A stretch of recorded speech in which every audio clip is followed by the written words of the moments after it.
नमस्कार साथियों, आप सभी का स्वागत है आपके अपने YouTube चैनल पढ़ाई की पोथी में। साथियों, उम्मीद करती हूँ कि आप सभी स्वस्थ होंगे, मस्त होंगे, बेहतर होंगे और निरंतर अपनी तैयारी के माध्यम से सफलता का मार्ग प्रशस्त कर रहे होंगे। तो चलिए, आज हम स्टार्ट करने वाले हैं सीटेट के प्रीवियस ईयर क्वेश्चन पेपर एक प्रैक्टिस सेट के माध्यम से, जिसमें हम 30 प्रश्नों का अध्ययन करेंगे और उनका सही उत्तर चयन करेंगे। तो चलिए, अपनी तैयारी को एक बेहतर दिशा प्रदान कीजिए पढ़ाई की पोथी के साथ। कम समय में बेहतर कंटेंट के लिए इसे सब्सक्राइब करना बिल्कुल भी ना भूलें। पहला प्रश्न है, निम्नलिखित में से कौन सा शिक्षक की भूमिका का सबसे अच्छा वर्णन करता है। जो आपके ऑप्शन दिए गए होंगे उनमें मैं आपको बताऊंगी कि किस प्रकार से आपको सही उत्तर का चयन करना है और निगेटिव आंसर्स को छोड़ देना है।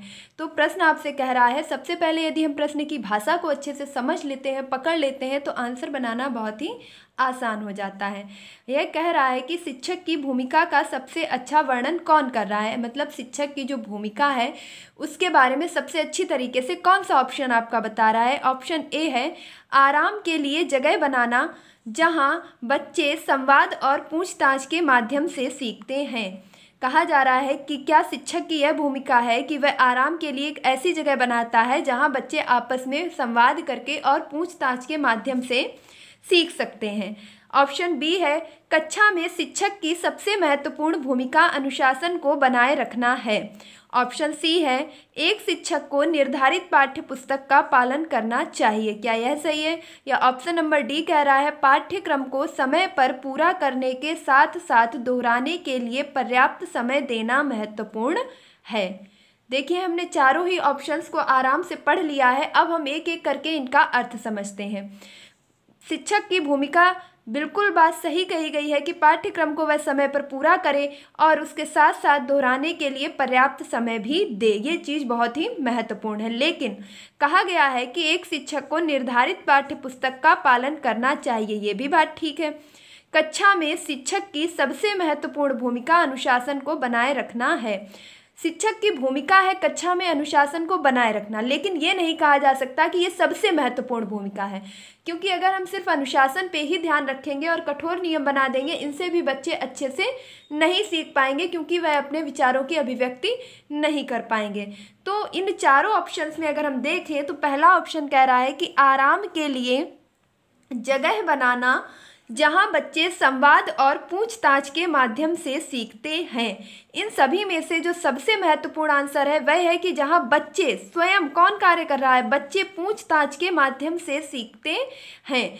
अन्यथा कोई भी ऐसा आपका ऑप्शन नहीं है जहां बच्चे सक्रिय हों, बच्चे कार्य कर रहे हो। तो मेरे कहने का तात्पर्य है कि मैं उसी उत्तर को चयन करूंगी, आप उसी उत्तर का चयन करेंगे जिसमें बच्चे क्रियाशील होंगे, सक्रिय होंगे, स्वयं से कर रहे होंगे, बोल चाल रहे होंगे, प्रयोग कर रहे होंगे। इस प्रकार के ऑप्शन हमेशा आपके सही होंगे। तो इसका ऑप्शन नंबर ए बिल्कुल करेक्ट हो जाएगा कि जहां बच्चे संवाद और पूछताछ के माध्यम से सीख सकते हैं, इस जगह का जो है शिक्षक आयोजन करेगा, और यह आपका बिल्कुल राइट आंसर है। चलते हैं क्वेश्चन नंबर सेकंड पर। निम्नलिखित में से कौन सी कक्षा समृद्ध शिक्षा को प्रोत्साहित करती है। निम्न में से जो नीचे ऑप्शन दिए गए हैं इनमें से ऐसा कौन सा ऑप्शन है जिससे यह पता चलता है कि इसमें समृद्ध शिक्षा को प्रोत्साहन करने की बात कही गई है। तो पाठ्य पुस्तक, ऑप्शन नंबर ए है, पाठ्य पुस्तक सामग्री द्वारा संचालित, संचरित और योजनाबद्ध अधिगम वाली कक्षा। क्या ऐसी कक्षा होनी चाहिए जिसे हम समृद्ध कक्षा कहेंगे, जिसमें पाठ्य पुस्तक की सामग्री हो और उनके द्वारा संचालित योजनाबद्ध अधिगम किया जाता हो, या हम ऐसी कक्षा को समृद्ध शिक्षा कहेंगे जिसमें प्रदर्शित विभिन्न प्रकार की सामग्री बच्चों की पहुंच से परे हो, ताकि सामग्री लंबे समय तक चलती रहे। तो देखिए, जहाँ पर सामग्री बच्चों से परे हो जाएगी तो वो ऑप्शन तो बिल्कुल भी आपका राइट हो ही नहीं सकता है, इसलिए ऑप्शन नंबर बी आपका रॉन्ग हो जाएगा। अगला ऑप्शन है, वह कक्षा जिसमें खुली गतिविधि कोने हों और विभिन्न प्रकार के बाल साहित्य खुली अलमारी शेल्फ में रखे हों, जो दिन के किसी भी समय प्राप्त किए जा सकते हैं। ऐसी कक्षा को आप समृद्ध कक्षा कहेंगे जिसमें जो अलमारियां हो, सेल्फ हो, वो खुले तरीके की हो और किसी भी समय जो है बच्चा उनसे किताबों को प्राप्त कर सकता है और उनसे सीख सकता है। और इसमें कैसी प्रकार की गतिविधियां होंगी, तो खुली गतिविधियां होंगी, किसी भी प्रकार की रोक टोक नहीं की जाएगी। ऑप्शन डी कह रहा है अलमारी में अच्छी तरह संगठित सामग्री वाली कक्षा। अलमारी में अच्छी तरह संगठित सामग्री वाली कक्षा, एक ऐसी अलमारी हो जिसमें अच्छी तरीके से सभी किताबें संग्रहित की गई हो, इकट्ठी की गई हो, जहां सामग्री को सप्ताह में एक बार मुक्त खेल के लिए बाहर लाया जाए। जहां जो आपकी सामग्री है, किताबें हैं, जितनी भी चीज़ें हैं, उनको सिर्फ सप्ताह में एक बार बच्चों के लिए मुक्त कर दिया जाए कि आप इसे किसी भी समय किसी भी प्रकार से पढ़ सकते हैं। तो इसमें हम सबसे पहले देखेंगे कि ये ऑप्शन आपका रॉन्ग हो जाएगा, यानी कि ऑप्शन नंबर 4 आपका रॉन्ग हो जाएगा। क्यों? क्योंकि इसमें बच्चों को बांध दिया गया है कि उन्हें सिर्फ सप्ताह में ही एक बार पढ़ने को मिलेगा। फिर कहा गया है कि कक्षा में खुली गतिविधि कोने हो। खुली गतिविधि तो बच्चे कैसे हो जाएंगे, स्वतंत्र हो जाएंगे, उनको स्वयं से अवसर मिलेंगे, खुली अलमारियां होंगी, उन्हें किसी भी प्रकार की रोक टोक नहीं होगी, जो दिन के किसी भी समय प्राप्त किया जा सकता है, यानी बच्चा दिन में जिस समय भी चाहे उस समय उसमें से अलमारी से किताब प्राप्त कर सकता है और अध्ययन कर सकता है। तो ये ऑप्शन आपका बिल्कुल राइट हो जाएगा, यानी कि ऑप्शन नंबर सी आपका करेक्ट है। और योजनाबद्ध द्वारा संचालित, अब देखिए जरूरी नहीं है कि बच्चा योजनाओं के द्वारा ही सीखे कि इसके बाद ये इसके बाद ये, बच्चा है किसी भी प्रकार से सीख सकता है, उसे हम बांध करके नहीं सिखा सकते हैं। ऑप्शन नंबर ए भी गलत हो जाएगा क्योंकि यहाँ पर जो है योजनाबद्ध तरीके से बात की गई है। इसके बाद ऑप्शन नंबर बी भी गलत हो जाएगा क्योंकि यहाँ पर जो सामग्री है वो बच्चों के अध्ययन और उनकी समझ से परे है, यानी कि उससे आगे की है, तो बच्चे उसे समझ ही नहीं पाएंगे। समृद्ध कक्षा वही कक्षा होती है जहाँ पर बच्चे आसानी से अपनी बातों को कह सकें, स्वतंत्र रूप से पढ़ सकें, गतिविधि कर सकें और किसी भी प्रकार की रोक टोक ना की जाए। अब देखेंगे प्रश्न नंबर 3, निम्नलिखित में से कौन सा कक्षा में पाठ्य पुस्तकों की भूमिका का सबसे अच्छा वर्णन करता है। देखिए ऐसे प्रश्न आपको मिल रहे हैं जिनसे आगे भी प्रश्न लगातार बनते रहते हैं, और इस बात को ध्यान रखिएगा कि सीटेट ही एकमात्र ऐसा एग्जाम है जिसमें रिपीटेड क्वेश्चन आते हैं और खूब आते हैं। तो इसलिए प्रत्येक प्रश्न को आसानी से करने की कोशिश करेंगे और समझदारी दिखाएंगे थोड़ी कि पाठ्य पुस्तकों की भूमिका का सबसे अच्छा वर्णन कौन करता है। इनमें से कौन सा ऐसा ऑप्शन है जिसमें पाठ्य पुस्तक की भूमिका को सबसे अच्छी तरीके से बताया गया है। मैंने पहले ही कहा कि यदि आप प्रश्न की जो लैंग्वेज है उससे समझ जाते हैं तो आंसर एलिमिनेट करना बहुत ही नॉर्मल हो जाता है। तो वे संसाधन रहित संदर्भ में सबसे आवश्यक अधिगम संसाधन बनाती हैं। जो पाठ्य पुस्तक है उसकी भूमिका क्या है कि क्या वह संसाधन रहित संदर्भ में से ऐसे जो संदर्भ हैं आपके जिनमें कोई संसाधन नहीं है उनमें से सबसे आवश्यक अधिगम संसाधन बनाती हैं। ऑप्शन बी कह रहा है वे कक्षा में उपलब्ध संसाधन और संदर्भ सामग्री में से एक हैं। जी हाँ, सही है कि जो पुस्तकें हैं वे क्या हैं आपकी कक्षा में उपलब्ध संसाधन और संदर्भ सामग्री में से एक हैं। बिल्कुल ठीक है। वे एक राज्य या राष्ट्र के अधिगम के रूप में एक रूपता बनाए रखती हैं। बिल्कुल सही है। वे अध्ययन के पाठ्यक्रम के बारे में शिक्षकों को माता पिता को मार्गदर्शन प्रदान करती हैं। ऑप्शन चारों सही है, लेकिन आपको बताना है इनमें से सबसे अच्छी तरीके से पुस्तक के बारे में कौन बता रहा है। तो ऑप्शन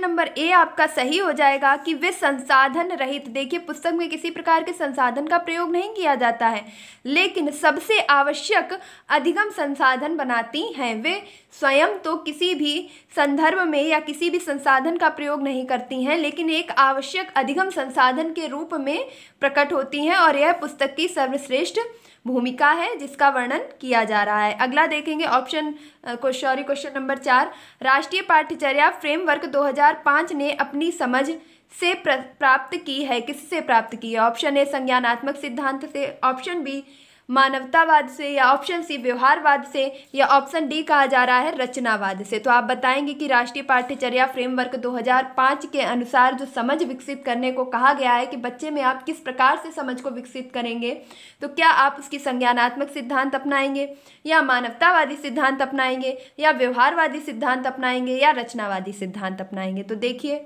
मनोविज्ञान विषय में आपके संज्ञानात्मक सिद्धांत के भी बहुत बड़े प्रतिपादक हुए हैं जीन पियाजे, मानवतावाद को मैस्लो ने बताया, और व्यवहारवाद को वाटसन ने और वुडवर्थ ने खूब ज़्यादा प्रचारित और प्रसारित किया। लेकिन जो एनसीएफ 2005 है वह बल देता है रचनावाद पे। इस चीज़ को रट लीजिएगा, रट्टा मार लीजिएगा, क्योंकि ये प्रश्न आपको लगातार कई प्रैक्टिस सेट में मिलने वाला है। कहीं पर रचनावाद कहा जाएगा, कहीं पर रचना धर्मिता कहा जाएगा, कहीं कर कर सीखने की बात की जाएगी, कहीं प्रयोगों के द्वारा सीखने की बात की जाएगी। तो कह सकते हैं कि इसका जो मूल निचोड़ है कि एनसीएफ 2005 के द्वारा बताया गया है कि बच्चा स्वयं करके सीखे, और करना रचना करना, क्रिया करना। तो इसी में आपका सही हो जाएगा ऑप्शन नंबर डी, रचनावाद। एनसीएफ 2005 किससे समझ प्राप्त करने पर बल देता है? तो रचनावाद के द्वारा, यानी बच्चे स्वयं से रचना करके सीखेंगे। अगला देखेंगे क्वेश्चन नंबर 5, कक्षा में बच्चों को प्रेरित समझा जा सकता है यदि। आप किसी कक्षा में यह किस प्रकार से समझ सकते हैं, चयन कर सकते हैं कि यह कक्षा प्रेरित है, इस कक्षा में जो बच्चे हैं वह प्रेरित हैं, किस प्रकार से कह सकते हैं? ऑप्शन ए, वे शिक्षक से स्पष्टीकरण प्राप्त करने के लिए प्रश्न पूछते हैं। वो क्या करते हैं? शिक्षक से स्पष्टीकरण प्राप्त करने के लिए प्रश्न पूछते हैं, यानी कि बच्चे कैसे हैं? सक्रिय हैं, बोल रहे हैं, खुद कार्य कर रहे हैं, तो यहाँ पर बच्चे एक्टिव हैं। दूसरा ऑप्शन कह रहा है वे अच्छी तरह से वर्दी पहनकर स्कूल आते हैं, या वह अच्छी तरीके से वर्दी पहने स्कूल आते हैं। तो हाँ, वर्दी पहनकर स्कूल तो आते हैं, लेकिन वर्दी पहनने के बाद उनकी ऐसा नहीं है कि कक्षा में वर्दी जो नहीं पहन के बैठा है तो वह सक्रिय नहीं है। देखिए, आप चाहे वर्दी पहन के बैठे और चाहे बिना वर्दी पहन के बैठे, इसका किसी भी तरीके से बच्चे के सक्रिय होने से कोई प्रभाव नहीं पड़ता है कि बच्चा उस समय कोई कार्य कर रहा है, एक्टिव है। वे कक्षा में अनुशासन बनाए रखते हैं। बच्चे क्या कर रहे हैं कि कक्षा में अनुशासन बनाए रखते हैं। हाँ, अनुशासन बनाए रखना एक प्रकार का प्रेरणा ही कही जाएगी, लेकिन ऐसा भी तो हो सकता है कि बच्चे डर की वजह से अनुशासन में बैठे हैं कि जैसे ही ये सर या मैडम क्लास से जाएंगे उसके बाद हम शैतानी करना स्टार्ट कर देंगे। तो एक अनुशासन वाली कक्षा को देखकर हम यह नहीं कह सकते कि यह कक्षा प्रेरित बच्चों की है। अगला देखेंगे, वे सभी उपस्थिति में नियमित हैं। जो बच्चे हैं वे सभी कैसे हैं? प्रतिदिन विद्यालय आते हैं। तो प्रतिदिन विद्यालय आने से ऐसा नहीं है कि बच्चे प्रेरित हो गए हैं। हो सकता है कि बच्चे प्रतिदिन स्कूल आते हैं क्योंकि मिड डे मील मिलता है, अन्यथा चीज़ें मिलती हैं, इससे भी प्रेरित ही किया जाता है कि बच्चे स्कूल आएँ। लेकिन इन चारों ऑप्शन में जो आपका सबसे सटीक आंसर होगा कि बच्चे प्रश्न पूछते हैं। यहाँ पर बच्चा तत्काल समय में किस चीज़ में एक्टिव है? वर्दी पहनने में नहीं, अनुशासन में बैठा है नहीं, बैठा ही है, एक्टिव तो है ही नहीं, और उपस्थिति नियमित है, बिल्कुल भी एक्टिव नहीं है। यानी कि तत्काल समय में हम कक्षा में जाकर के कैसे ये पता लगा पाएंगे कि यह बच्चा प्रेरित है? क्या हम रोज का डाटा उसके साथ लिखा हुआ तो नहीं है कि देखो ये डेली आता है, ये कम आता है? नहीं जान सकते। यह अनुशासन में रहता है, ये अनुशासन में नहीं रहता, नहीं जान सकते। क्यों? क्योंकि हो सकता है अभी अनुशासन में है 2 मिनट के लिए और 2 मिनट बाद ये ना हो अनुशासन में। लेकिन यदि बच्चा प्रश्न पूछ रहा है तो बच्चा कैसा है? प्रेरित है, स्वजागरूक है। और स्वजागरूकता, प्रेरित होना, इसके साथ कहें एक्टिव होना, बच्चे का स्वयं सक्रिय होना, यही ऑप्शन हमेशा आपके सही होते हैं। अगला प्रश्न देखेंगे, प्रश्न नंबर 6 है, निम्नलिखित में से कौन सा बच्चों के अधिगम में सुधार करने के लिए सबसे अधिक उपयुक्त है? ऐसा कौन सा ऑप्शन है आपका जिसके द्वारा बच्चे के अधिगम में यानी कि लर्निंग में, सीखने में सबसे अच्छा सुधार किया जा सकता है? ऑप्शन ए, शिक्षक को वास्तविक जीवन स्थितियों पर बच्चों को एक दूसरे के साथ बातचीत करने में मदद करनी चाहिए। कह रहा है कि क्या शिक्षक को बच्चों के जो वास्तविक जीवन है, उनकी वास्तविक परिस्थितियां हैं, स्थितियां हैं, उनके लिए एक दूसरे से बात करने के लिए प्रेरित करना चाहिए और मदद भी करनी चाहिए। अगला है ऑप्शन बी, नियमित मूल्यांकन परीक्षा आयोजित की जानी चाहिए। क्या नियमित मूल्यांकन परीक्षा आयोजित करने से बच्चे अच्छी तरीके से सीख जाएंगे? शिक्षक को विभिन्न उदाहरणों और चित्रों का उपयोग करके विषय की व्याख्या करनी चाहिए। क्या करना चाहिए कि एक विभिन्न उदाहरण देकर के चित्रों के माध्यम से विषय की व्याख्या करनी चाहिए। ऑप्शन डी कह रहा है कक्षा में सभी प्रकार की शिक्षण सामग्री होनी चाहिए। तो ऑप्शन नंबर डी है कि कक्षा में सभी प्रकार की शिक्षण सामग्री होनी चाहिए। देखिए, कक्षा में सभी प्रकार की शिक्षण सामग्री रखी है, लेकिन टीचर क्या कर रहा है कि कुछ बता ही नहीं रहा है। क्या बच्चे अच्छी तरीके से अधिगम कर पाएंगे? नहीं। तो ऑप्शन नंबर डी आपका गलत हो गया। ऑप्शन नंबर सी देखेंगे, शिक्षक को विभिन्न उदाहरणों और चित्रों का उपयोग करके विषय की व्याख्या आ गया, आंसर गलत हो गया। क्यों? क्योंकि भैया छोटे बच्चे हैं, नन्हे बच्चे हैं, इन्हें व्याख्या की जरूरत नहीं है, इनको लंबे चौड़े भाषण की जरूरत नहीं है। व्याख्या करोगे तो ये बोर हो जाएंगे, पक जाएंगे, ये आपकी व्याख्या 1 सेकंड भी नहीं सुनेंगे। तो ये आंसर भी आपका गलत हो जाएगा। अगला है नियमित मूल्यांकन परीक्षा आयोजित की जानी चाहिए। अब आप कुछ उन्हें समझा ही नहीं रहे हैं, सिखा ही नहीं रहे हैं, आप क्या कर रहे हैं? नियमित रोज पे रोज उनका मूल्यांकन किए जा रहे हैं। तो मूल्यांकन करने से भैया कोई सीख नहीं जाएगा, बल्कि सीखे हुए का मूल्यांकन किया जाता है। है, तो यहाँ पर ऐसा कोई भी बात नहीं कही जा रही है जिससे अधिगम में सुधार हो जाए, तो ये भी आपका गलत हो जाएगा। फिर कहा गया है शिक्षक को वास्तविक जीवन स्थितियों पर बच्चों को एक दूसरे के साथ बातचीत करने में मदद करनी चाहिए। ऑप्शन नंबर ए बिल्कुल राइट हो जाएगा। शिक्षक को क्या करना चाहिए कि बच्चों के वास्तविक जीवन, भैया जो वो रोज देख रहे हैं, खा रहे हैं, पी रहे हैं, सुन रहे हैं, बोल रहे हैं, उनके बारे में एक दूसरे से, तुम किस भाषा से आते हो, तमिल भाषा से, मैं कौन सी भाषा बोलता हूँ, मैं उर्दू बोलता हूँ, तुम कौन सी बोलते हो, मैं अंग्रेजी बोलता हूँ, ठीक है, आपस में बैठो और बोलो कि लंच बॉक्स को शेयर करने के लिए तुम बोलो कि भैया शेयर करो, अरे तुम बोलो कि बांट लो। इस प्रकार से शब्दों का प्रयोग करेंगे और जब बच्चे एक दूसरे से बातचीत करेंगे तो वह अच्छी तरीके से अधिगम को कर पाएंगे। तो यहाँ पर बच्चे कैसे हैं, एक्टिव हैं। मैं एक बात पहले ही बोल चुकी हूँ और आप लास्ट तक भी देखेंगे कि जहाँ बच्चा सक्रिय है, एक्टिव है, ऑप्शन आपका वही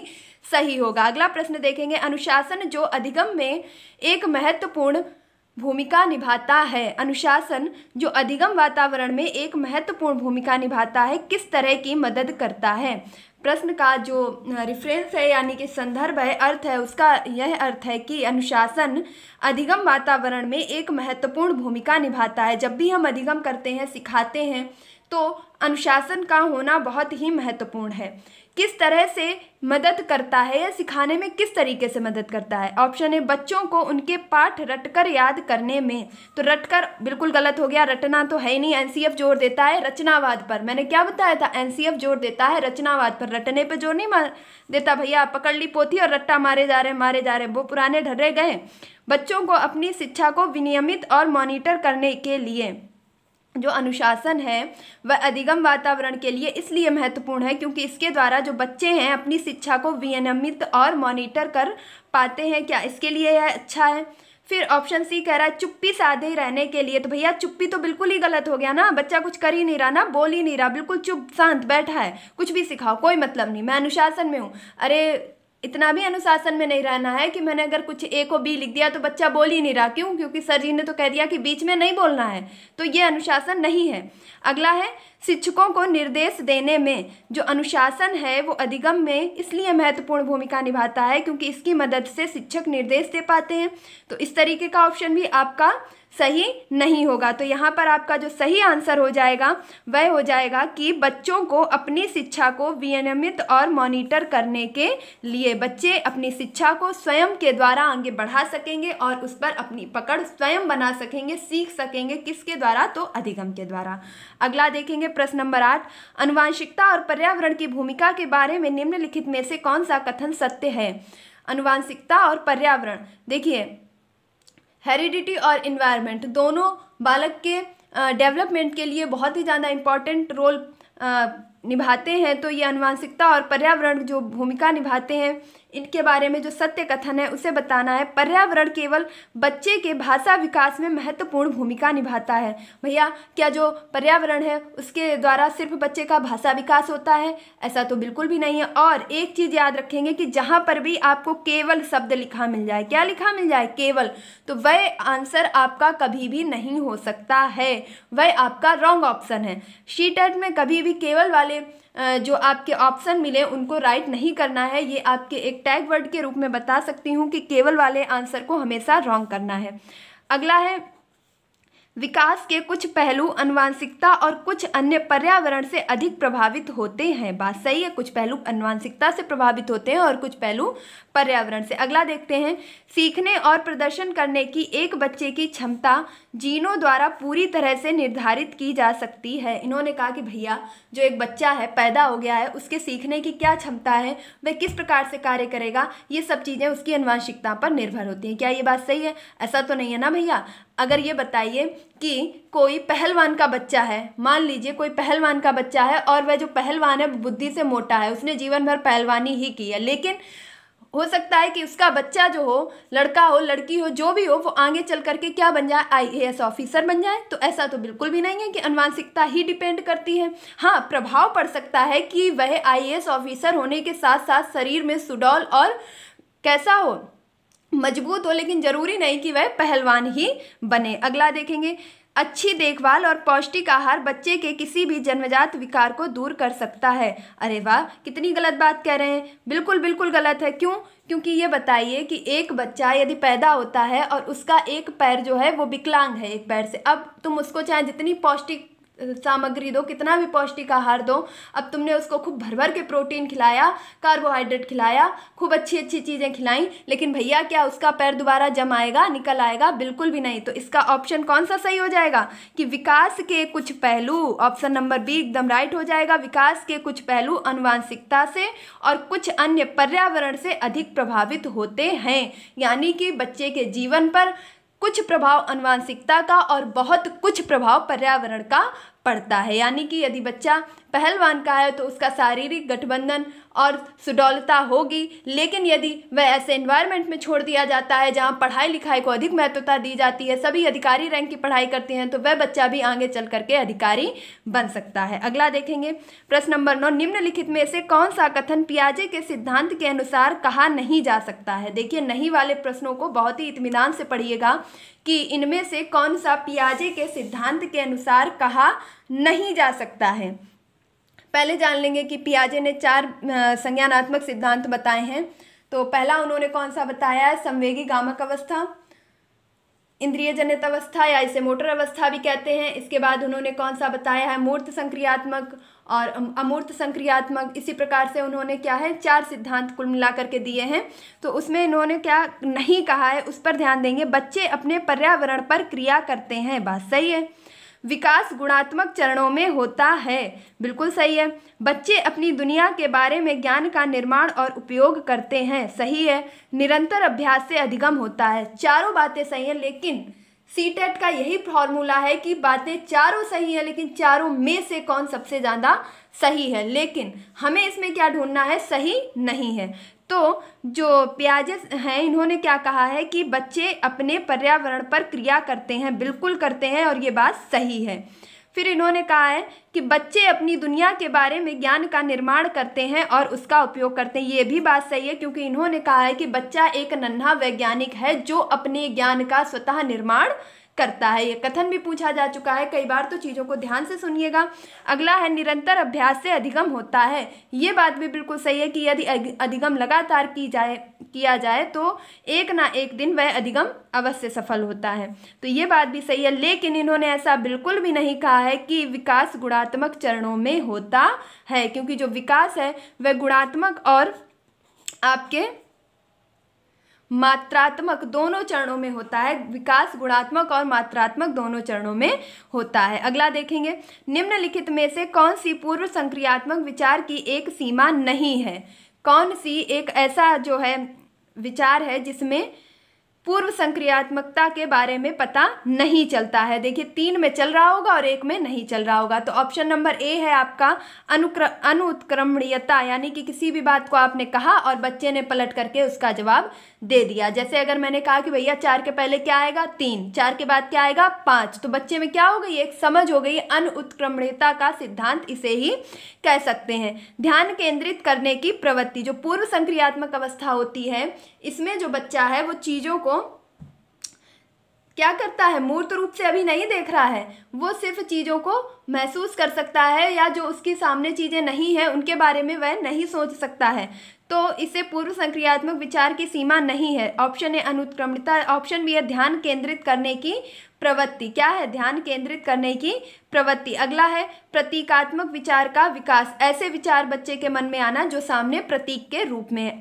अहम मान्यता। तो देखिए, ऑप्शन नंबर ए आपका बिल्कुल सही हो जाएगा कि बच्चों में अनुत्क्रमणीयता आ जाती है, लेकिन जो अब नहीं होता है तो वह नहीं होता है बच्चों में ध्यान केंद्रित करने की प्रवृत्ति। ऑप्शन नंबर बी आपका राइट हो जाएगा कि पूर्व संक्रियात्मक अवस्था में बच्चे ध्यान केंद्रित नहीं कर पाते हैं, वे किसी भी चीज़ पर ध्यान काफ़ी लंबे समय तक नहीं रख सकते। उन्होंने जो भी चीज़ आज देखी वो थोड़ी देर बाद आप उससे पूछेंगे तो उनमें से वे बहुत ही कम चीज़ों को बता पाएंगे और आधे से ज़्यादा चीज़ों को भूल जाएंगे। अगला देखेंगे, इनमें के जो आपके ऑप्शन दिए गए हैं इनमें से किसके अलावा निम्नलिखित कारणों से खेल युवा बच्चों के विकास में एक महत्वपूर्ण भूमिका निभाता है। कहा गया है कि इनमें से ऐसा कौन सा एक उदाहरण है जिसके अलावा अन्य सभी बच्चों के खेल में एक महत्वपूर्ण भूमिका निभाते हैं। ऑप्शन ए है, वे नए कौशल हासिल करते हैं और सीखते हैं कि उन्हें कब उपयोग किया जाए। बच्चे खेल के द्वारा नए नए कौशल सीखते हैं और यह भी निर्धारित करते हैं, जानते हैं कि इन कौशलों को कब उपयोग किया जाए। ऑप्शन नंबर बी कह रहा है, वे अपने शरीर पर निपुणता प्राप्त करते हैं। तो जी हाँ, खेल के द्वारा बच्चे नए नए कौशल भी सीखते हैं और वह अपने शरीर पर निपुणता भी प्राप्त करते हैं। जैसे दौड़ कर रहे हैं बच्चे या कुश्ती कर रहे हैं तो उन्हें अपने शरीर को संतुलित करने का भी एक कौशल आ जाता है। यह उनकी इंद्रियों को उत्तेजित करता है, बिल्कुल करता है। क्यों? क्योंकि जब बच्चे खेलते हैं तो वह अंदर से बहुत ही ज़्यादा उत्तेजित होते हैं और उनके संवेग चरम सीमा पर होते हैं। यह समय बिताने का एक सुखद तरीका है। तो यही ऑप्शन आपका गलत हो जाएगा, क्योंकि जो खेल है वह मात्र समय बिताने का सुखद तरीका नहीं है। क्यों? क्योंकि अगर यह समय बिताने का ही तरीका हो तो लोग इसको इतने मन से ना खेलें। अगला देखेंगे, निम्नलिखित में से कौन सा प्रश्न बच्चों को गंभीर रूप से सोचने के लिए आमंत्रित करता है। निम्न में से कौन सा प्रश्न बच्चों को गंभीर रूप से सोचने के लिए आमंत्रित करता है। मतलब इनमें से ऐसा कौन सा ऑप्शन है जिसके द्वारा बच्चे गंभीर रूप से सोचेंगे। ऑप्शन ए कह रहा है, विभिन्न तरीकों से हम इसे कैसे हल कर सकते हैं। क्या बच्चों के सामने यदि ऐसा प्रश्न डाल दें कि देखिए ये प्रश्न है आपका और अब ये बताइए कि इसको हम अलग अलग तरीकों से कैसे हल कर सकते हैं, क्या यह प्रश्न बच्चों को गंभीर रूप से सोचने के लिए प्रेरित करेगा। ऑप्शन नंबर बी कह रहा है, क्या आप इसका उत्तर जानते हैं। हमने कोई प्रश्न लिख दिया, फिर हमने कहा कि भैया बताओ क्या आप इसका उत्तर जानते हैं, तो क्या इसके लिए बच्चे गंभीर रूप से सोच पाएंगे। ऑप्शन सी कह रहा है, सही जवाब क्या है। ऑप्शन डी कह रहा है, क्या आप इसी तरह की स्थिति के बारे में सोच सकते हैं। क्या आप इसी तरह की स्थिति के बारे में सोच सकते हैं। अब जैसे मान लीजिए मैंने यह कह दिया कि एक बार हम पिकनिक मनाने गए और क्या हो गया कि राजू पिकनिक मनाने गया और उसके टेंट में छेद हो गया और बारिश होने की वजह से उसका टेंट पूरा गीला हो गया। तो अब बच्चों बताओ कि आप अगर इस स्थिति में होंगे तो क्या करेंगे। तो इसमें बच्चे क्या गंभीर रूप से सोच पाएंगे? बिल्कुल भी नहीं। अगला देखेंगे कि सोचेंगे लेकिन एक ही स्थिति के बारे में सोचेंगे कि हाँ अगर मैं वहाँ होता तो मैं क्या करता, किस तरीके से उसे बंद करता। अगला है, सही जवाब क्या है। मैंने लिख दिया कि 3 में 2 जोड़ा, सही जवाब क्या आया। बच्चे कह देंगे 5। एक ही बार में बता दिया ना, तो किस तरीके से सोचा, एक बार से। तो ये ऑप्शन भी आपका रॉन्ग हो जाएगा। फिर है, क्या आप इसका उत्तर जानते हैं। हमने कोई प्रश्न लिख दिया और हमने कहा भैया बताओ क्या उत्तर जानते हैं। बच्चों ने कहा हाँ, किसी ने कहा ना। कितने बार सोचा? एक ही बार सोचा। तो ये ऑप्शन भी आपका गलत हो जाएगा। हमने कहा है कि गंभीर रूप से, विभिन्न प्रकार से, तो विभिन्न तरीकों से हम इसे कैसे हल कर सकते हैं। जैसे हमने कहा कि ये बताइए कि हमारे सामने ऐसी परिस्थिति है, हम इसे अलग अलग तरीकों से कैसे हल कर सकते हैं। तो कोई बच्चा हर बच्चा क्या सोचेगा कि मैं अगले बच्चे से अलग तरीका बताऊं। तो इस प्रकार से प्रत्येक बच्चा सक्रिय होगा और नए नए तरीकों की खोज की वजह से वह गंभीर रूप से चिंतन भी कर पाएगा। तो ऑप्शन ए आपका करेक्ट हो जाएगा। टैग वर्ड के रूप में आप जान सकते हैं कि जहां पर विभिन्न प्रकार के शब्द की बात की जाए वह ऑप्शन आपका सही होगा। क्वेश्चन नंबर 13 देखेंगे, निम्नलिखित में से कौन सा विकल्प प्रगतिशील शिक्षा का सबसे अच्छा वर्णन करता है। इनमें से कौन सा ऐसा विकल्प है जो प्रगतिशील शिक्षा का सबसे अच्छा वर्णन करता है। ऑप्शन ए कह रहा है परियोजना विधि, क्षमता समूह बनाना या रैंकिंग। ऑप्शन बी कह रहा है करके सीखना, परियोजना विधि बनाना या सहयोग से सीखना। ऑप्शन सी कह रहा है थीमेटिक इकाइयाँ, नियमित इकाई और परीक्षण, नियमित इकाई परीक्षण और रैंकिंग। ऑप्शन डी कह रहा है व्यक्तिगत अधिगम, क्षमता समूह बनाना और छात्रों की लेबलिंग। बहुत ही डिफिकल्ट क्वेश्चन पड़ेगा तो आप बहुत ही सावधानी से आंसर करेंगे कि क्वेश्चन नंबर 13 का सही आंसर क्या होगा। और जैसा कि मैंने आपको पहले ही बताया है, जहां बच्चा एक्टिव होगा, अगर आप मेरी बात को थोड़ा सा भी दिमाग में बैठा पाए होंगे तो आपने सही उत्तर का चयन कर लिया होगा। और यहाँ पर बच्चा एक्टिव कहाँ दिख रहा है? करके सीखना। ऑप्शन नंबर बी आपका बिल्कुल राइट हो जाएगा। पूरा पढ़ने की हमें आवश्यकता थी ही नहीं। तो करके सीखना, परियोजना विधि, सहयोग से सीखना, ये सभी क्या हो जाएंगे? सही आंसर हो जाएंगे प्रगतिशील शिक्षा के। अगला देखेंगे क्वेश्चन नंबर 14, प्रगतिशील शिक्षा के बारे में निम्नलिखित में से कौन सा कथन बताता है। शिक्षा स्वयं ही जीवन है। जो नीचे कथन दिए गए हैं इनमें से कौन सा ऐसा कथन है जो यह बताता है कि जो शिक्षा है वह स्वयं ही जीवन है। तो ऑप्शन नंबर ए है जीवन सच्चा शिक्षक है, क्या यह बता रहा है कि शिक्षा स्वयं ही जीवन है? या ऑप्शन बी, स्कूल शिक्षा को यथासंभव लंबे समय तक जारी रखना चाहिए। ऑप्शन सी कह रहा है स्कूलों की आवश्यकता नहीं है, बच्चे अपने जीवन के अनुभव से सीख सकते हैं। अच्छा भैया, स्कूल की कोई आवश्यकता नहीं है और मतलब फालतू में इतना सब स्कूल खोले गए हैं। ऑप्शन डी कह रहा है स्कूलों में शिक्षा सामाजिक और प्राकृतिक दुनिया को प्रतिबिंबित करती है। ऑप्शन डी कह रहा है जो हमारे स्कूल खोले गए हैं ये क्या कार्य करते हैं, तो यह शिक्षा के द्वारा जो हमारा समाज है, जो हमारी प्रकृति है, जो हमारी दुनिया है, उसके बारे में हमें बताते हैं, समझ विकसित करते हैं। प्रतिबिंबित यानी कि एक प्रतिबिंब के द्वारा, आईने के द्वारा, उदाहरणों के द्वारा हमें समझाते हैं। क्या यह कथन यह सिद्ध करता है कि शिक्षा स्वयं ही जीवन है? ऑप्शन नंबर 14 का आपका ऑप्शन नंबर डी सही हो जाएगा। क्यों? क्योंकि जो स्कूल है वह प्रकृति और दुनिया और समाज सभी के बारे में हमें बताता है। तो इससे पता चलता है कि हमारा जीवन भी किन चीज़ों से घिरा हुआ है, समाज से, प्रकृति से, इस पूरी दुनिया के तौर तरीकों से, हमारे आसपास की चीज़ों से हमारा जीवन घिरा हुआ है। तो अगर इनके ही बारे में हम सीख रहे हैं, इसका मतलब है कि शिक्षा स्वयं ही जीवन है। चलते हैं अगले प्रश्न की तरफ। कोहल वर्ग के सिद्धांत के योगदान के रूप में निम्नलिखित में से किसे माना जा सकता है? जो कोहल वर्ग है इन्होंने नैतिक सिद्धांत दिया था, तो इनके सिद्धांत के योगदान से आप इनमें से किसे मानने जा सकते हैं? मतलब ऐसा कौन सा ऑप्शन है जिसे आप मान सकते हैं कि इन्होंने यह सिद्धांत के द्वारा बताया है? पहला है उनका विश्वास है कि बच्चे नैतिक दार्शनिक हैं। कोहल वर्ग का मानना है कि जो बच्चे हैं वह नैतिक दार्शनिक हैं। अगला है ऑप्शन बी, उनके सिद्धांत में संज्ञानात्मक परिपक्वता और नैतिक परिपक्वता के बीच एक सहयोग का समर्थन किया है। क्या कोहल वर्ग ने अपने सिद्धांत में संज्ञानात्मक परिपक्वता और नैतिक परिपक्वता के बीच में कोई सहयोग का समर्थन किया है? ऑप्शन सी कह रहा है इस सिद्धांत के विस्तृत परीक्षण प्रक्रियाएं हैं। और ऑप्शन डी कह रहा है यह नैतिक तर्क और कार्रवाई के बीच एक स्पष्ट संबंध स्थापित करता है। तो ऑप्शन यहाँ पर पहला आपका बिल्कुल गलत हो जाएगा। क्यों? क्योंकि जो बच्चे हैं वह नैतिक दार्शनिक बिल्कुल भी नहीं होते। इन्होंने बच्चों की नैतिक अवस्था के बारे में ही वर्णन किया है कि बच्चे किस प्रकार से अनैतिक से नैतिक की ओर बढ़ते हैं। अगला है कि इन्होंने संज्ञानात्मक परिपक्वता और नैतिक परिपक्वता के बीच में सहयोग का समर्थन किया है। बिल्कुल नहीं, इन्होंने इसके बीच में तर्कणा और दुविधा को बताया है कि किस प्रकार बच्चे इसमें दुविधा में फंस जाते हैं। इस सिद्धांत में विस्तृत परीक्षण किए गए हैं? बिल्कुल भी नहीं किए गए हैं। और ऑप्शन डी आपका बिल्कुल राइट हो जाएगा। यह नैतिक तर्क और कार्रवाई के बीच एक स्पष्ट संबंध स्थापित करता है। यानी कि इसमें जो नैतिक तर्क है और नैतिक कार्रवाई है इसके बीच में काफी द्वंद्व होता है, जिससे इनमें एक संबंध स्थापित होता है। अगला है निकटवर्ती विकास का क्षेत्र संबंधित करता है, संदर्भित करता है, मतलब बताता है।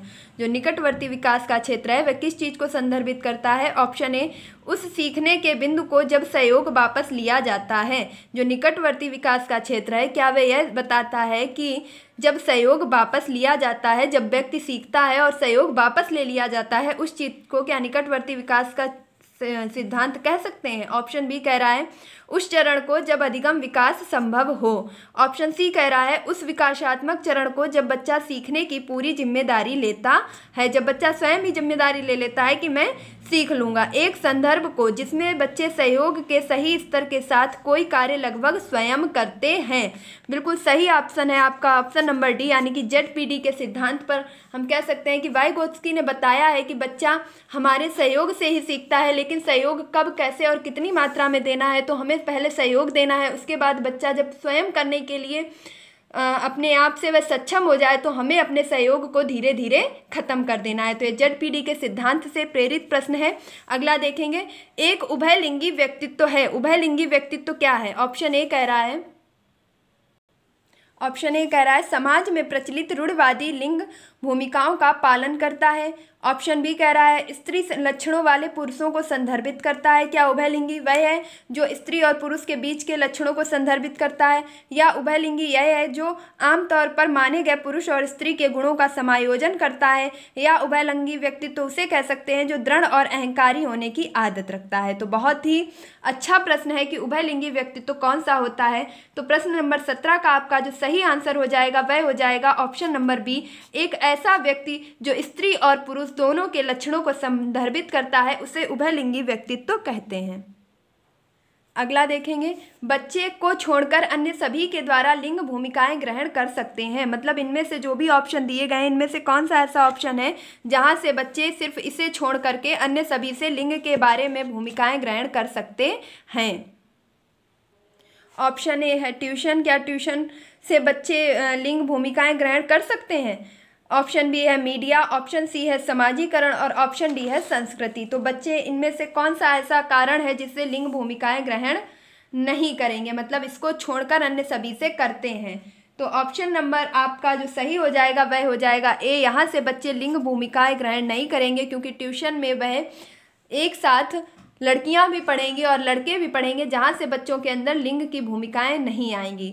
अन्यथा मीडिया में कई प्रकार की चीज़ें दिखाई जाती हैं जिससे बच्चे लिंग भूमिका को ग्रहण कर सकते हैं। और हमारा जो सामाजिकरण है उसमें तो लिंग भूमिका बहुत ही ज़्यादा महत्वपूर्ण है, जिसमें स्त्री और पुरुष के कर्तव्यों को, कार्यों को इस प्रकार से दर्शाया जाता है जिससे बच्चे के अंदर बहुत ही गहन तरीके से लिंग संबंधी जो ये भूमिकाएं होती हैं इस चीज़ का घर कर जाती हैं कि हाँ लड़की ये करेगी, लड़का ये करेगा। अन्यथा हमारी संस्कृतियां भी इस चीज़ को काफ़ी बढ़ावा देती हैं कि हाँ लड़का ही तारनहार है, बाकी लड़कियां तो जैसे उन्हें डुबो ही देंगी। अगला देखेंगे 19 नंबर, मानकीकृत परीक्षणों की आलोचनाओं में से एक यह है कि जो मानकीकृत परीक्षण किए जाते हैं उनकी आलोचनाओं में से एक यह है कि वे बच्चे की क्षमता की स्पष्ट तस्वीर नहीं देते हैं। क्या ये बात सही है? ये ऑप्शन बी कह रहा है वे मुख्य रूप से मुख्य धारा की संस्कृति का प्रतिनिधित्व करते हैं और इसलिए पक्षपाती होते हैं। क्या यह सही है? ये ऑप्शन नंबर सी, उनकी भाषा को समझना मुश्किल होता है। जो मानकीकृत परीक्षण होते हैं उनकी भाषा को समझना मुश्किल होता है। या ऑप्शन नंबर डी, जो मानकीकृत परीक्षण हैं उन परीक्षण बड़ी आबादी पर लागू नहीं किए जा सकते हैं। तो क्वेश्चन नंबर 19 का सही आंसर करेंगे तो क्वेश्चन नंबर 19 का सही आंसर हो जाएगा ऑप्शन नंबर बी, वे मुख्य रूप से मुख्य धारा की संस्कृति का प्रतिनिधित्व करते हैं और इसलिए पक्षपाती हैं। मानकीकृत मतलब किसी एक मानक को बना करके हमने अपने हिसाब से मूल्यांकन कर लिया कि भैया मैंने अपने दिमाग में बिठा लिया है कि जो बच्चे अच्छी ड्रेस पहन करके आए हैं बस मैं उन्हीं को ही सिलेक्ट करने वाली हूँ। तो ये तो मैंने एक मानकीकृत कैसा बना लिया, एक ही चीज का प्रतिनिधित्व कर रही हूँ, एक ही चीज को आगे बढ़ा रही हूँ। अरे सभी चीजों को देखना है ना, उसके बाद परीक्षण करना है। अगला देखेंगे, एकाधिक बुद्धिमानी का सिद्धांत कहा जाता है कि, मतलब जो एकाधिक बुद्धिमानी का सिद्धांत है वह क्या कहता है? ऑप्शन ए, प्रभावी अध्यापन के लिए बुद्धि बढ़ाई जा सकती है। मतलब जब आप अच्छी अच्छी चीज़ें पढ़ रहे हैं, प्रभावी अध्ययन कर रहे हैं तो आपकी बुद्धि बढ़ जाएगी। या ऑप्शन बी कह रहा है बुद्धि तेजी से बढ़ाई जा सकती है। बुद्धि क्या भैया कोई ऐसी मटेरियल है जिसे खींच खींच के बढ़ा लिया जाएगा? रबड़ तो है नहीं जो जितनी खींची तो उतनी बढ़ गई और सिकुड़ के फिर आ गई, खींचते रहो एक दिन बढ़ ही जाएगी, ऐसा तो नहीं है।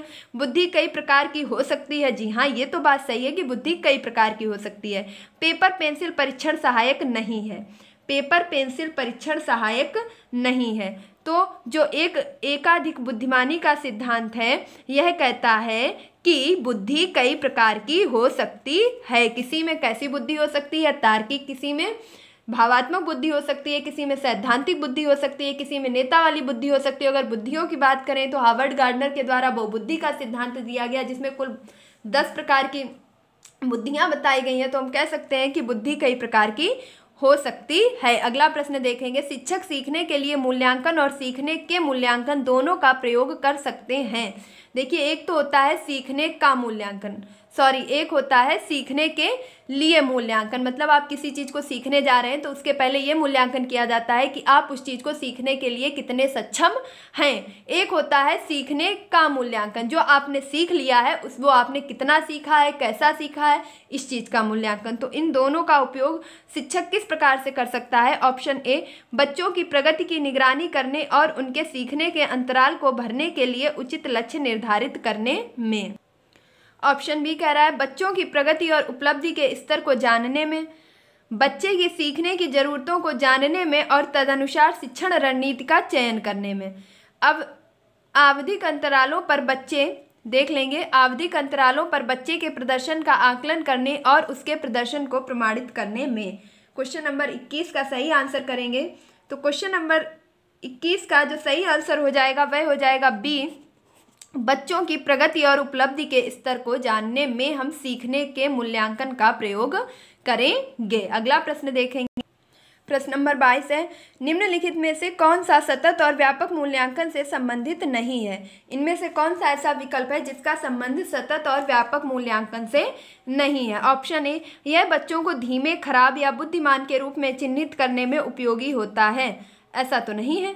अगला देखेंगे, इसे भारत के शिक्षा के अधिकार अधिनियम द्वारा अनिवार्य किया गया है। तो सतत मूल्यांकन को भारत की शिक्षा अधिकार अधिनियम द्वारा अनिवार्य किया गया है, ये बात सही है।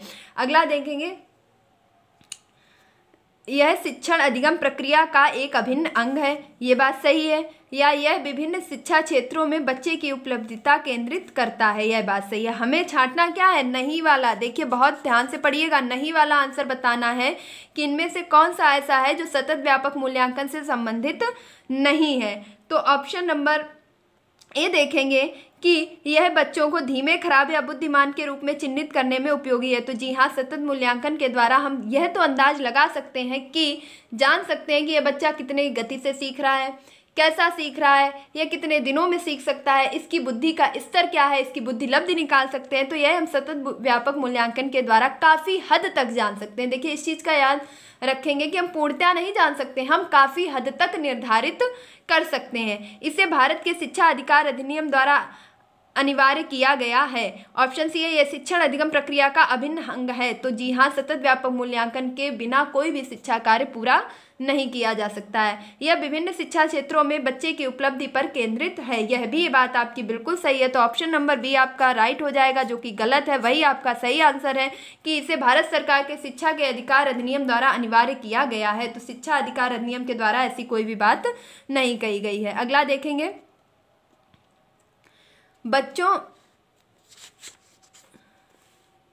बच्चों में प्रतिभाशालिता के कारण हो सकती है। बच्चों में प्रतिभाशालिता डॉट डॉट किसके कारण हो सकती है। एक, अनुशासित दिनचर्या के कारण बच्चे प्रतिभाशाली हो जाएंगे। आनुवांशिकता और वातावरण के बीच अंतःक्रिया करके बच्चे प्रतिभाशाली हो जाएंगे। या एक, संसाधन समृद्ध वातावरण में बच्चे प्रतिभाशाली हो जाएंगे। या सफल माता पिता की वजह से बच्चे क्या हो जाएंगे, प्रतिभाशाली हो जाएंगे। तो सबसे पहले तो हम देखेंगे कि ऑप्शन नंबर डी क्या कह रहा है, सफल माता पिता। भैया बहुत से बच्चे ऐसे देखे हैं जिनके पिता प्रोफेसर, माता डॉक्टर, बेटा कुछ नहीं, क्या, सड़क छाप। तो ऐसा बिल्कुल भी नहीं है कि यदि माता पिता सफल हैं तो बच्चे सफल हो ही जाएंगे। कई बार ऐसा होता है कि माता पिता सफल नहीं होते हैं, फिर भी उनके बच्चे उनका नाम रोशन करते हैं। तो ये ऑप्शन आपका गलत हो जाएगा। सी देखेंगे, एक, संसाधन समृद्ध वातावरण, खूब सारे संसाधन भर दिए, सब कुछ ला के रख दिया, किताबों से पूरी अलमारियां भर दी, लाइट की व्यवस्था कर दी, अच्छे अच्छे पेन ला दिए, कॉपी ला दी, टीचर लगा दिए, सब कुछ तुम्हारी खोपड़ी पे ला के भर दिया, लेकिन क्या तुम प्रतिभाशाली बन जाओगे? तो बिल्कुल भी नहीं, उसके लिए स्वयं भी एक्टिव होना पड़ेगा। अगला देखेंगे, अनुवांशिकता और वातावरण के बीच एक अंतःक्रिया। इसके पहले दिया गया था एक, अनुशासित दिनचर्या। भैया हमने दिनचर्या बना दी और डंडा लेकर बैठ गए कि सुबह 4 बजे उठना, 5 बजे तक एक्सरसाइज, इसके बाद ये करना, ये करना, ये करना। क्या बच्चा प्रतिभाशाली हो जाएगा? उसमें बच्चा एक बंधन महसूस करेगा जिसकी वजह से वह जो सीखता होगा वह भी नहीं सीख पाएगा। तो ये ऑप्शन भी गलत हो जाएगा। तो ऑप्शन नंबर बी आपका बिल्कुल राइट हो जाएगा कि अनुवांशिकता और वातावरण के बीच एक क्रिया। बच्चा किस प्रकार अच्छी तरीके से सीख सकता है कि उसकी हेरिडिटी यानी कि जो उसका आनुवांशिक वातावरण रहा है यदि वह भी अच्छा हो और उसके साथ साथ उसे पर्यावरण यानी कि उसके आसपास का माहौल भी अच्छा दिया जाए तो वह प्रगतिशाली हो सकता है। सामाजिक आर्थिक रूप से वंचित पृष्ठभूमि से आने वाले बच्चों को कक्षा के माहौल की आवश्यकता होती है। जो भी बच्चे सामाजिक रूप से या आर्थिक रूप से वंचित वर्ग से आते हैं उन्हें कक्षा के माहौल की आवश्यकता होती है जो बच्चों को उनकी भावनाओं के आधार पर वर्गीकृत करता है। क्या ऐसे माहौल की आवश्यकता होती है जहां बच्चे जाकर के ये महसूस करें कि मैं इस माहौल से अलग हूं? तो ये ऑप्शन तो बिल्कुल गलत हो जाएगा। ऑप्शन बी कह रहा है उन्हें अच्छा व्यवहार सिखाता है। ऑप्शन सी कह रहा है उनके संस्कृति और भाषाई ज्ञान को महत्व देता है तथा उनका उपयोग करता है। उनकी भाषा के प्रयोग को प्रोत्साहित करता है ताकि वे मुख्य धारा की भाषा सीख सकें। तो देखिए उनकी भाषा प्रयोग को क्या कर रहा है, हतोत्साहित कर रहा है, प्रोत्साहित नहीं कर रहा है, हतोत्साहित। जब बच्चा भैया कोई मान लीजिए कि कोई कहाँ से बच्चा आया है, कोई बंगाली भाषा बोल लेता है बच्चा और जैसे ही वह कक्षा में आया और वहाँ पढ़ाई क्या जा रही है, हिंदी भाषा। अब जैसे ही उसने बोलना शुरू किया अब टीचर चिल्लाया चुप चुप, बंगाली बोलता है, चल हिंदी बोल। तो बच्चा क्या हो जाएगा, डर जाएगा। तो ना तो वो बंगाली बोलेगा डर की वजह से और हिंदी उसे आती नहीं इसलिए वो बोल नहीं पाएगा। तो उसके विचारों की अभिव्यक्ति क्या हो गई, वहीं पर दब गई। तो ये ऑप्शन आपका गलत हो जाएगा। उनके सांस्कृतिक और भाषाई ज्ञान को महत्व देना तथा उनका उपयोग करता है। तो ऑप्शन नंबर जो सी है वह आपका बिल्कुल करेक्ट हो जाएगा कि हम उनके संस्कृति के वातावरण को, उनके भाषाई ज्ञान को महत्व देंगे और उनका उपयोग करेंगे। जैसे कि हम कहेंगे कि भैया आपकी बंगाली भाषा में लड़कियों को क्या कहा जाता है, लड़के को क्या कह के बुलाया जाता है, रोटी को क्या कहते हैं, सब्जी को क्या कहते हैं। तो वह बच्चा बहुत ही उत्साहितता से बताएगा कि हाँ सर मेरे यहाँ तो ये कहा जाता है। अन्य बच्चे सुनेंगे तो वह भी बंगाली भाषा के शब्दकोश को जान सकेंगे। तो ये ऑप्शन आपका बिल्कुल सही हो जाएगा, ऑप्शन नंबर 3। और ये कहा जा रहा था कि उन्हें बांट देना, ये भी गलत है। उन्हें अच्छा व्यवहार सिखाता है। ऐसा नहीं है कि वह अच्छा क्लास में आया, आओ भैया बैठो बंगाली भाषा के बहुत बढ़िया, चलो इनको खिलाओ पिलाओ खिलाओ, इन्हें जो है पढ़ने मत दो, इन्हें अच्छा व्यवहार करो, इनके साथ कुछ कहो मत। ऐसे से क्या वह सीख जाएगा? बिल्कुल भी नहीं सीखेगा। अगला देखेंगे क्वेश्चन नंबर 25, यानी कि कक्षा में सृजनात्मक और प्रतिभाशाली बच्चों के लिए आवश्यक हस्तक्षेप निर्भर करता है। जो कक्षा में सृजनात्मक या प्रतिभाशाली बच्चे होते हैं उनके लिए जो हस्तक्षेप किया जाता है वह किस चीज़ पर निर्भर करता है? उन्हें अन्य बच्चों को पढ़ाने की जिम्मेदारी देने पर, क्या वह इससे आवश्यक हस्तक्षेप पर निर्भर हो जाएंगे? या ऑप्शन बी है शिक्षक द्वारा अनुकूलित और प्रेरक निर्देशन तरीकों के उपयोग पर, उन्हें अतिरिक्त समय दिए जाने पर, उनके प्रति स्नेही के नाते पर। तो देखिए, किसी के प्रति स्नेह बनाना बिल्कुल भी गलत है। हम किसी भी पर्टिकुलर एक बच्चे के साथ कोई एक नाता या रिश्ता नहीं बना सकते हैं, वहाँ कोई रिश्तेदारी नहीं खोलनी है। सभी बच्चे समान हैं, तो इसलिए ये ऑप्शन आपका गलत है। एनसीएफ क्या कहता है कि सभी बच्चे समान हैं, उन्हें अतिरिक्त समय देने पर, जो सृजनात्मक है प्रतिभाशाली उन्हें खूब समय दे देंगे, ऐसा तो कहीं नहीं कहा गया है। अगला है उन्हें अन्य बच्चों को पढ़ाने की जिम्मेदारी देने पर। हमने क्या कह दिया कि जाओ तुम अब सभी बच्चों को क्लास में पढ़ाओ, ऐसा तो नहीं है। हम यह कह सकते हैं कि तुम अपने साथियों को सीखने में सहयोग करो, ये बात अलग है। और ये कहना कि तुम जाओ और बच्चों को पढ़ाओ, ये बात अलग है। अगला देखेंगे शिक्षक द्वारा अनुकूलित और प्रेरक निर्देशक तरीकों के उपयोग पर। यह ऑप्शन आपका बिल्कुल सही हो जाएगा। शिक्षक के द्वारा क्या किया जाएगा? अनुकूलित और प्रेरक निर्देश देने से उसका क्या किया जाएगा? सृजनात्मक और प्रतिभाशाली बच्चों के लिए आवश्यक हस्तक्षेप निर्भर करता है किस पर? तो शिक्षक के द्वारा अनुकूलित और प्रेरक निर्देश तरीकों के उपयोग पर।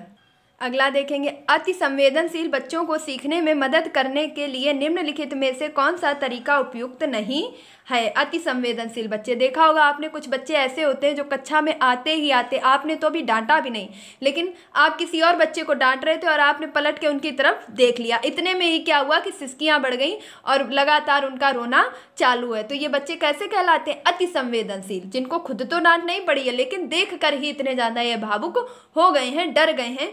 और कुछ बच्चे ऐसे होते हैं कि जिनकी मार भी पड़ती रहती है लेकिन फिर भी एक भी आंसू नहीं निकलते हैं। तो ऐसे बच्चे जो अति संवेदनशील होते हैं उनके सीखने के लिए आप किस तरीके का उपयोग नहीं है, मतलब उपयुक्त नहीं है, ऐसा कौन सा तरीका है जो उनके लिए उपयुक्त नहीं होगा?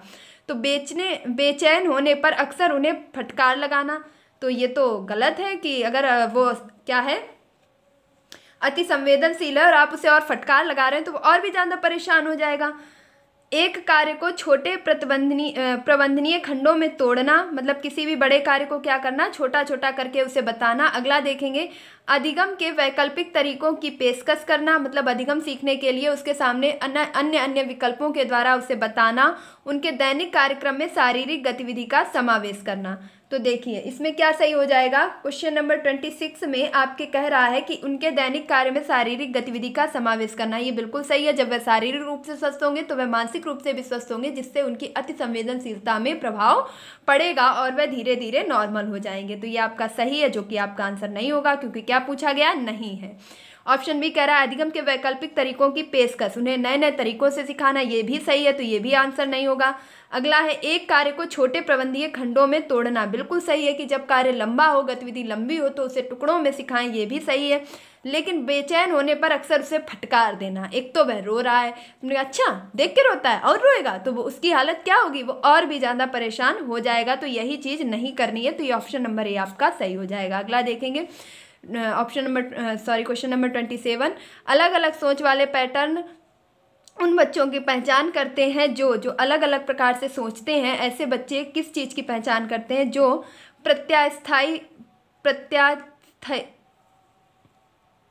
प्रत्यास्थी हैं, विकलांग हैं, डिसलेक्सिक हैं या सृजनात्मक हैं। ऐसे बच्चे जो अलग अलग प्रकार से सोचते हैं, ऐसे पैटर्न वाले बच्चों को आप क्या कहेंगे? तो इसमें आपका जो ऑप्शन नंबर डी है वह सही हो जाएगा कि सृजनात्मक बच्चे। पहले भी इस प्रकार का क्वेश्चन कर चुके हैं कि एनसीएफ किस चीज़ पर जोर देता है, रचनावाद पर, सृजनात्मकता पर, करके सीखने पर। तो बच्चे किस प्रकार से अलग अलग प्रकार से सोचेंगे जब उनके सामने विस्तृत अध्ययन वाली या कई प्रकार के तरीकों वाली गतिविधि लाई जाए, तो इसमें क्या होगी, सृजनात्मकता। अगला देखेंगे, निम्नलिखित में से कौन सा शिक्षक द्वारा कक्षा में बच्चों के लिए प्रक्रियाओं पर कक्षा में बच्चों के लिए समस्या हल करने के तरीके का वर्णन नहीं करता है। मतलब इनमें से कौन सा ऐसा तरीका है जो बच्चों की समस्या हल करने के तरीके का वर्णन नहीं कर रहा है। ऑप्शन ए कह रहा है अभिसरण उत्तर वाले प्रश्न पूछना, ऐसे प्रश्न पूछना जिससे बच्चे अभिसरण कर सकें। क्या यह वर्णन नहीं कर रहा है। ऑप्शन बी कह रहा है किसी विशेष समस्या का हल करने के लिए बार बार अपनी विचार प्रक्रियाओं पर चर्चा करना। ऑप्शन सी कह रहा है कुछ हल करते समय गलतियों को करने के प्रति ईमानदार रहना। मतलब गलतियों को करने के प्रति कैसा रहना, ईमानदार रहना है। सोच विचार परीक्षण और विभिन्न उत्तरों जैसी शब्दावली का प्रयोग करना। हम एक शिक्षक हैं तो हम बच्चों की समस्याओं को हल करने के लिए बहुत सारे तरीके प्रयोग करते हैं, लेकिन इनमें से ऐसा कौन सा तरीका है जो प्रयोग नहीं करते हैं। तो ऑप्शन नंबर इसमें जो ए है वह सही हो जाएगा कि अभिसरण उत्तर वाले प्रश्न पूछना। हम क्या कर रहे हैं, अभिसरण उत्तर, जो रटा रटाया प्रश्न का उत्तर पूछ रहे हैं, तो इसमें बच्चे की किसी भी प्रकार की समस्या का समाधान नहीं हो पाएगा। अगला देखेंगे, निम्नलिखित में से कौन सा संवेग है, उत्तेजना, स्मृति, डर या ध्यान। हमने आपको इसके पहले संवेग का वीडियो प्रोवाइड कर दिया है जिसमें मैकडूगल के द्वारा कुल 14 संवेग बताए गए हैं जिनकी 14 मूल प्रवृत्तियां हैं। लेकिन मैंने उस वीडियो में इस चीज़ को बोला था कि जन्म के समय बालक के अंदर 3 संवेग होते हैं, उसमें मैंने भय को भी काउंट किया था। तो आप थोड़ा याद रखेंगे कि भय आपका जन्मजात संवेग नहीं है, और जबकि नींद, प्यास और भूख ये आपके जन्मजात संवेग हैं। तो इसमें आप बताएंगे कि इनमें से कौन सा संवेग है, क्या उत्तेजना संवेग है, या स्मृति संवेग है, या डर संवेग है, या ध्यान संवेग है। तो क्वेश्चन नंबर 29 का आपका ऑप्शन नंबर सी सही हो जाएगा। डर यानी कि जो भय है यह आपका एक प्रकार का संवेग है। अगला देखेंगे, लास्ट क्वेश्चन, एक 3 वर्ष का बच्चा बताता है कि दूध बूथ पर एक मशीन द्वारा दूध का उत्पादन होता है। एक 3 साल का बच्चा है और वह देख करके आया है कि जहाँ पर दूध का बूथ बना हुआ है वहाँ पर मशीन से दूध बनता है। तो निम्नलिखित में से कौन सा बच्चे की समझ का सबसे अच्छा स्पष्टीकरण प्रदान करता है। तो इनमें से ऐसा कौन सा विकल्प होगा जिसके द्वारा हम जान सकेंगे कि बच्चा सबसे अच्छी तरीके से समझ रहा है। बच्चे का परिवार बच्चे को प्रेरक वातावरण प्रदान नहीं करता है। ऑप्शन नंबर बी कह रहा है बच्चे को दुनिया का बहुत सीमित अनावरण यानी कि ज्ञान है, और बच्चे का जवाब दूध बूथ से दूध खरीदने के अनुभव पर आधारित है, यानी कि बच्चा वहाँ खरीदने गया है इसलिए उसने अनुभव करके ये बात बताई है। अगला है बच्चे ने गायों को कभी नहीं देखा है। तो इसमें जो ऑप्शन नंबर कहा गया है कि ऐसा कौन सा ऑप्शन है जो यह बताता है कि बच्चा सबसे अच्छी तरीके से सीख रहा है या उसकी समझ का अच्छा कारण क्या है। तो क्या बच्चे के परिवार का बच्चे को प्रेरक वातावरण प्रदान नहीं करता है। ऐसी तो कोई बात नहीं कही गई है कि बच्चे को परिवार प्रेरित कर रहा है या नहीं कर रहा है। बच्चे को दुनिया का बहुत सीमित ज्ञान या अनावरण है, ऐसा बिल्कुल नहीं, क्योंकि अगर उसे ज्ञान ना होता तो वह दूध बूथ तक पहुंच ही कैसे पाता, वह इस चीज़ को कैसे समझ पाता कि दूध मशीनों से निकल रहा है। ये भी गलत हो जाएगा। बच्चे ने गायों को कभी नहीं देखा है, ऐसा भी नहीं है, बच्चे ने गायों को देखा है, लेकिन बच्चे को जवाब दूध बूथ से दूध खरीदने के अनुभव पर आधारित है। उसका जवाब किस चीज़ पर आधारित है कि बच्चे ने दूध बूथ से क्या किया है, दूध खरीदा है, इसीलिए वह अपना जवाब दे पा रहा है। बल्कि इसलिए नहीं कि उसके घर में गायें नहीं है, उसने गाय नहीं देखी हैं, इसलिए नहीं कि उसको ज्ञान नहीं है, उसका सीमित ज्ञान है, इसलिए नहीं कि उसका परिवार उसे सीमित वातावरण प्रदान करता है, इसलिए है क्योंकि उसने स्वयं दूध बूथ से जाकर के दूध खरीदा है और यह अनुभव प्राप्त किया है, जिस अनुभव पर वह बता रहा है कि दूध बूथ की एक मशीन के द्वारा दूध उत्पादित होता है। तो ये थे आपके बाल मनोविज्ञान शिक्षा शास्त्र के कुल मिलाकर के 30 प्रश्न। कमेंट्स बॉक्स में जरूर बताइएगा कि आपने इन 30 प्रश्नों में से कितने प्रश्न सही हल कर पाए हैं और आपको यह वीडियो कैसा लगा है, ये प्रयास कैसा लगा है। अगर आप अपनी कमेंट्स बॉक्स में राय बताएंगे तो उसके अकॉर्डिंग मैं इसी के हिंदी के प्रैक्टिस सेट और पर्यावरण के प्रैक्टिस सेट भी लेकर के आऊँगी। उम्मीद करती हूँ कि आपको ये वीडियो ज़रूर पसंद आया होगा और इन 30 प्रश्नों में आप ज़्यादा से ज़्यादा स्कोर कर पाए होंगे। तो अगर आपको यह वीडियो अच्छा लगा है, थोड़ा सा भी पसंद आया है, परीक्षा की दृष्टि से हेल्पफुल लगा है, तो प्लीज़ वीडियो को लाइक, शेयर और चैनल को सब्सक्राइब करना बिल्कुल भी ना भूलें। अगर आप चैनल पर नए हैं तो फटाफट से इसे सब्सक्राइब करें, बेल आइकन को प्रेस करें ताकि आगे आने वाली वीडियो की सभी नोटिफिकेशन आपको मिल सके और आप सीटेट के लिए एक बेहतर तैयारी कर सकें। यकीन मानिए प्रीवियस ईयर क्वेश्चन आपके लिए अमृत साबित होने वाले हैं। तो मिलती हूँ अपने नेक्स्ट वीडियो में, तब तक के लिए खुश रहिए, मस्त रहिए, पढ़ाई में निरंतरता बनाए रखिए, अपने माता पिता गुरुजनों का सम्मान कीजिए। धन्यवाद।